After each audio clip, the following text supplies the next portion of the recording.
Isarraa dhuftee maqaan keenyudha wanta waaqayyo lafa kanatti siif godhe tooraan dubbadhu. Ani kanan dhufe godina Wallaggaa ta'aan alaalaan sababii ganda tosii mooleedha. Gochaa waaqayyo naa godhe gochaa sadiidha. Maqaan koo immoo Daantee Birraatuun jedhama. Gochaa waaqayyo naa godhe waan sadiidha. Inni jalqabaa utuun iddoo kana dhufin raajii abjuu kolaan arge. Raajiin arge suni raajii lamaadha. Duraan garuu raajii arguun koo suni raajii lama ta'anii deema inatti dhufan. Yeroo sana keessatti immoo haalli keessa ture haala sodaachisaa fi baay'ee ulfaataadha. Haala keessa ture sana ana waaqayyo gootu beeka.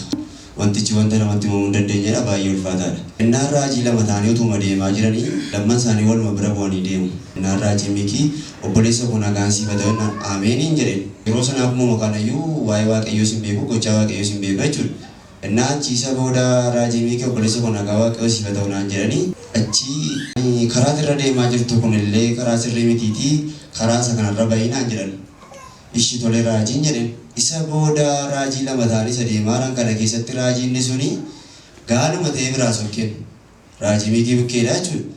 Maanni waaqayyoon jedheen achii taa'ee dhaggeeffadhe nan ilaale daandii isa kanarra deeminaan jedhan raajii waan ta'eef raajii Mikii daandii isaanirra jedhan sanarra baheeman deeme.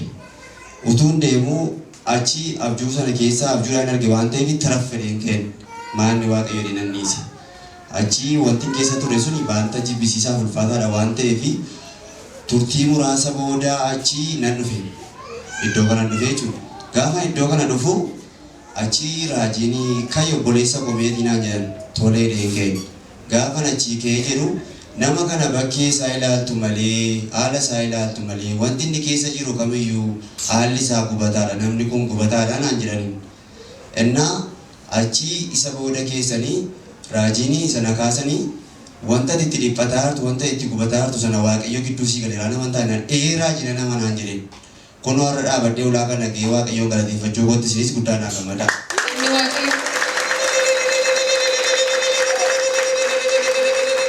Inni lammaffaan immoo raajii Mikiin immoo iddoo isteejii qabatanii utuu muka baalan jedhin mucaanni silaa iddoo akkasiitii dhufte siin jedhamee waaqayyo gidduu gala dhiigatu biyya sanaa machaa isa jedhame sanaa dhiigi sun dhiiguma keedha waan ta'eef waaqayyo si jiraachisa waan ta'eef achi as bahii jedhan kottu siin galadha naan jedhan iddooma kanatti naa galatan kunoo waaqayyoon naa galateeffadhaa anis jiraadhee guyyaa irraa ga'eera waan ta'eef.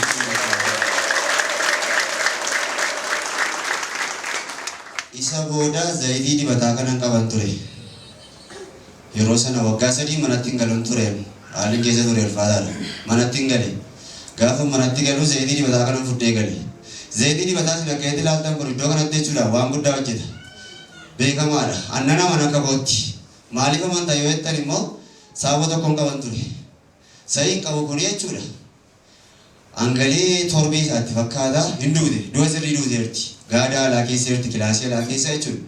Isa booda hundumtuu wacaa bolootii koon wacuu harmeen koon wacitti turte. Innaa isa booda dhaqeen zayitii dibataa kana fuudheen saa duutee jirtuttiin hidhiima ishee fi nanna isheetti biifee gadi baadhee mana cufee.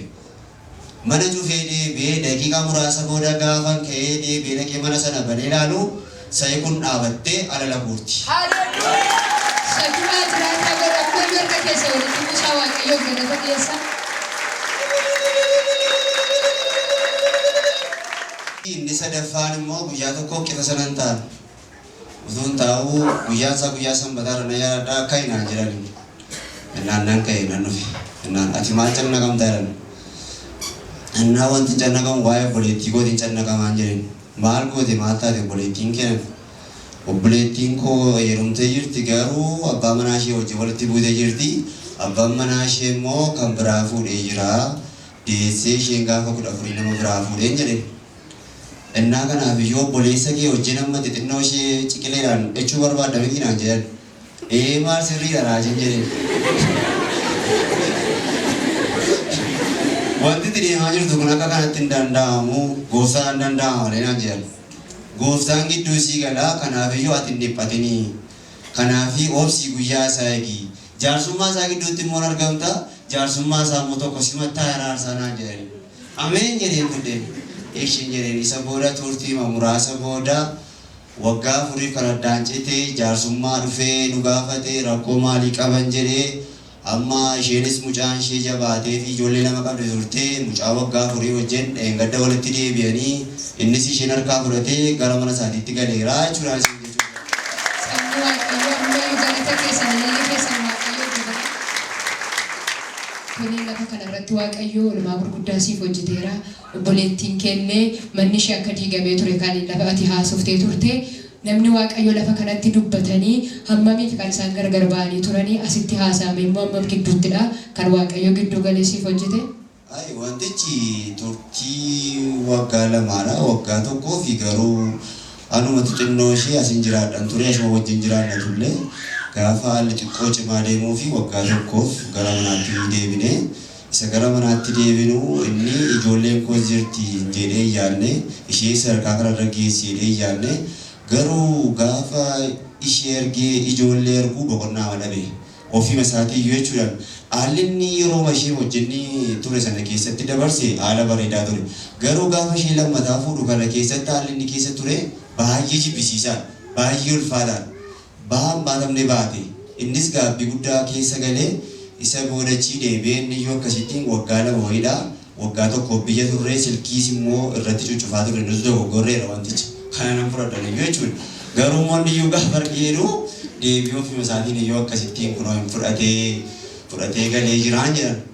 Sabni waaqayyoo harka keessa walitti bulchaa isa guddaa waaqayyoo galata keessaatiin